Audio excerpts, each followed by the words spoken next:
Hello and welcome to Eating Healthy in BH4 with me, who you know.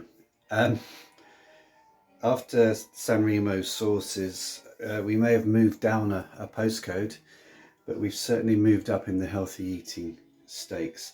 And today we're going to be making a wonderful, tasty, healthy veggie burger, or a vegan burger depending on your preferences. So the ingredients are some leeks chopped, some beans. You can use black beans, many types of beans. I'm choosing to use some butter beans, they're my favourite.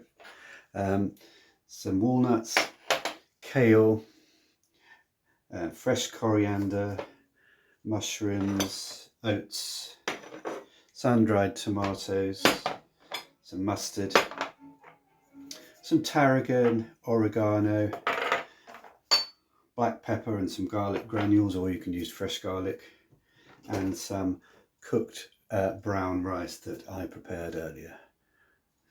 We also need some olive oil to get things going. So let's get to it. Well, we've heated some olive oil in a pan and we've added the herbs and the garlic, and we're going to fry the mushrooms and the kale and the leeks for 5 minutes, and then we'll join you again after 5 minutes. Thank you. Well, while the leek and the kale and the mushrooms are doing their own thing, I'm going to introduce you to the burger maker that I'm going to be using today. I was lucky enough to find one for £3 in a charity shop. You may have to, you may be lucky and get one. This is the Bell, which is a very classic model produced by Antiference in the 1980s, and it comes with instructions. And here is the burger maker itself. Quite complex, takes a bit of getting used to, but having made burgers now for many years, I really am beginning to master this, and I'll show you how it works very shortly. So let's see how those initial vegetables are doing. Well, this is cooking away rather nicely here, so we're approaching our 5 minute point, and these vegetables have reduced down nicely. Now we're going to add an ingredient I didn't mention earlier because I'm a bit disorganised, some what the Americans call tamari, which is a kind of vegan soy sauce, but we're just using ordinary soy sauce. This is a reduced salt one. You can, if you wish, use a premium soy sauce, but that's very much according to your budget and your taste. So what we're also going to do now is we're going to, when I can find them, we're going to add half of the beans. And we'll just put those in, half the beans, and then we'll give it a good stir to get all those flavours, herbs, spices, sauces all together, and it's already beginning to smell rather lovely. Well, transfer the ingredients you've just cooked and mixed into a blender. Now, unfortunately, my blender is down in my store in Devon, so I'm going to have to use my NutriBullet, which is rather fierce, so I'm going to have to be very careful. But let's prepare this mixture for the NutriBullet, and I'll show you the next step. Well, we have those ingredients ready to blend now, and all you've got to do, especially if you've got one of these fierce NutriBullets, is to pulse it very briefly, because this mixture needs to be fairly chunky, so you don't want to make it into a soup. And there we go. So just one little pulse there, and then again. There we go. Excuse Radio 3 in the background. So let's have a look at the consistency. That was just very brief. And there we go. We have a mixture which is not liquid, and that's the most important thing. And it looks absolutely beautiful. I mean, if you don't want to eat it, you could always use it for grouting the bathroom if you have a grey bathroom. Transfer the mixture to a bowl. At this point you may be thinking it looks horrible, and it does look rather grey and unappetising, but the transformation begins. So we add our nuts and our oats. I think I did have prepared a few too many there. And then I'm going to add the rice. Oh, excuse me, there we are. And the rest of the beans. And then we'll come back to you when I've given that a good stir. Well, at this stage you can add a little something to go freestyle. My choice is sun-dried tomatoes, and I'm going to add 4 or 5 of these, which are of course quite oily as well, which will help to bind the mixture and give the mixture, let's face it, a more appealing appearance. Well, now we have the mixture really ready for preparation for the burger press. At this point, because we haven't got any meat or raw anything in there really, in terms of bacteria, it's risk, we can taste the mixture and just make sure at this point it's tasty enough. I think that really is the trick with vegetarian cooking. That is actually very nice. I think I got the amount of soy sauce just right. That gives it that lovely salty lift, tangy lift that you need. Now I have to go down to Boots in Castle Point to get my ears seen to. Other ears seen to places are available, but when I come back later on, we're going to the final stage, which is preparing the mixture to make it into burgers, and then preparing those burgers for the table. Thanks for watching, and join us again in part 2.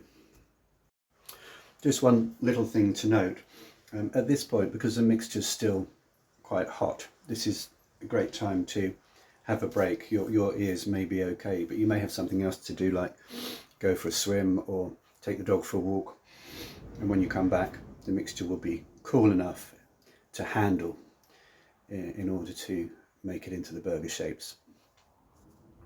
Welcome back. Well, I had to be away yesterday evening, so I decided to put the veg burger mix in the fridge. Still smells good, but it's emulsified a bit and actually should be easier to spoon. It's a little bit more solid than it was, and we're going to give you a tour of the burger maker in just a minute.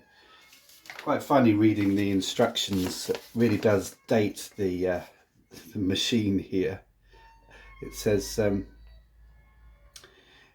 the following basic recipes can be used for any type of minced meat: minced pork, beef, chicken, rabbit, lamb, veal, ham, kidney, or any combination of meat. So this was clearly made quite a long time ago, before veganism and vegetarianism were as big as they are now. And Bell also made the cream maker, yogurt maker, potato baker. I must try and get one of those.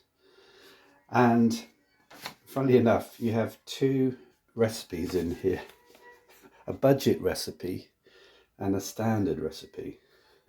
And the only difference between the 2 seems to be that one's made with porridge oats, the budget recipe, and the standard recipe is made with white breadcrumbs and some mustard powder.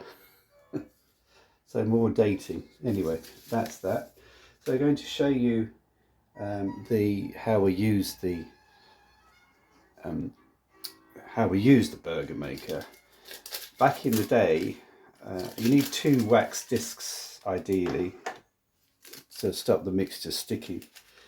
Back in the day you could get them apparently from hardware stores and department stores, but I've just cut out a couple from greaseproof paper. That's easy enough. So we're ready to go, and I'll show you how we prepare the burger prior to cooking. So we take off the top cover. It's actually called the bottom plate, and it's rib there, you can see, to give a sort of burger effect if you're cooking on a barbecue or something. And I have tried to make burgers before by hand, and they end up all sorts of different sizes. So one of the advantages here is that you get a sort of compact standard size, and compaction, of course, is the whole sort of reason for this machine. I'm not sure how much it's going to stay together, but you can put quite a lot in, because as you'll see in a moment, the machine compresses. That's its main function. So then put your wax disc in the bottom plate. Make sure it covers the burger, and then you secure the bottom plate. And then here's the clever bit. I don't know if you can get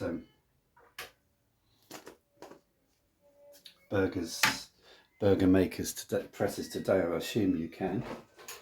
We're just going to prepare a little plate.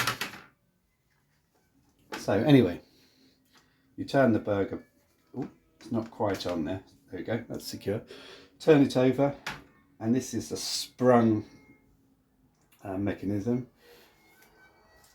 You push down hard, and the thing is obviously compressed.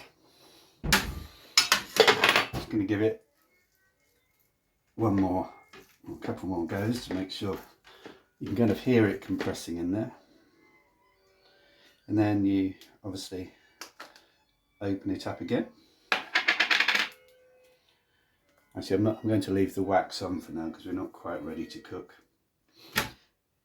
And there we go. Give you a close-up. It's actually quite effective. I'm quite impressed with that. And we'll see how the burger stands up to the air fryer, because I'm going to cook with the Ninja today. So join me in a moment, or a little bit later in the day perhaps, when we cook our burger and we prepare it for a meal this evening. What I would say as well is, at this stage, obviously take the wax papers off, and then you can freeze your burgers to use in the future. And that is the Bell Pure Burger Maker. Not available in all good shops. Well, if you're lucky enough to have a freezer, this is how you can save the day. Just freeze the burgers as they are, and then they should stay together. So we're going to put them in the freezer now. If you don't have a freezer, obviously you can go out and buy one, but that will add quite a few £100 to the recipe costs. Just as an alternative, and to save yourself about 13 hours, you could go out and buy a packet of frozen vegan burgers. Here at the BH4 Kitchens, we pride ourselves on being an experimental kitchen, and allowing you to join in on the learning with us in real time. And my freezing idea was quite a good idea, I think. The burgers are staying together, but they are stuck solid to the plate.